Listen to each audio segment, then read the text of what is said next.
5 seconds. Start. माननीय मंत्री जी, पंचवर्षीय योजनाएं सरकार द्वारा निर्मित वस्तुओं की अपेक्षित मांग पैदा करने में विफल रही है और केंद्रीय सरकार सार्वजनिक क्षेत्र के कारखानों को स्पष्ट लक्ष्य प्रदान करने में असफल रही है। ठीक 1948 के औद्योगिक नीति प्रस्ताव से लेकर मैं सरकारी कारखानों के इतिहास का अध्ययन कर रहा हूँ, पर बावजूद इसके मुझे इस बात का पता नहीं लग सका है कि सरकारी कारखानों का उद्देश्य क्या है, वे क्या चाहते हैं। New para. America, Britain, France में भी सरकारी उद्योग चल रहे हैं।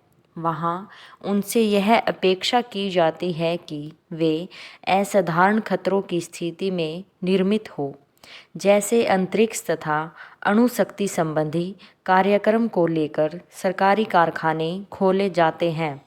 परंतु उन देशों में सरकारी उद्योग क्षेत्र अपने आदर्शों की पूर्ति के लिए निजी उद्योगों को काम में लाते हैं और उन्हें इस्तेमाल करते हैं। कुछ लोग कहते हैं कि सरकारी उद्योगों का उद्देश्य समाजवादी समाज का निर्माण करना है और राष्ट्रीय उद्योगों में आदर्शों की ऊंची गद्दी पर बैठकर वार्षिक प्रगति लाना है। चौथी योजना तक तीनों योजनाओं के कागज भी बहुत कुछ सार्वजनिक क्षेत्र के कारखानों की अतिरिक्त मांगों पर निर्भर करते आ रहे हैं। मैं पूछना चाहता हूँ, आदर्शों की ऊंची गद्दी क्या है और यह किस उद्देश्य से है? मेरे विचार में सरकारी कारखानों को केवल लाभदायकता के मानदंड से मापना ठीक नहीं। हिंदुस्तान इस्पात को देखिए।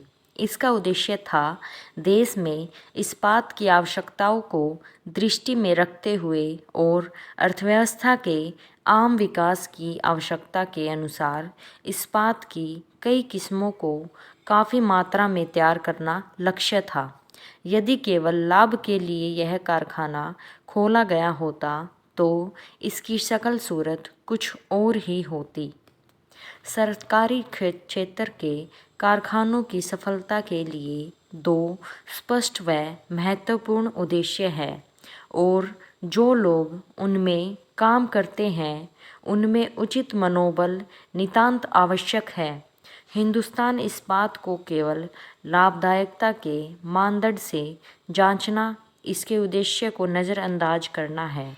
जो सरकारी कारखाने देश की किसी वस्तु की आवश्यकता को पूरा करने के लिए बनाए जाते हैं, जैसे कि हिंदुस्तान इस्पात, ऐसे कारखानों में पहले तो लाभ होने का सवाल ही नहीं उठता।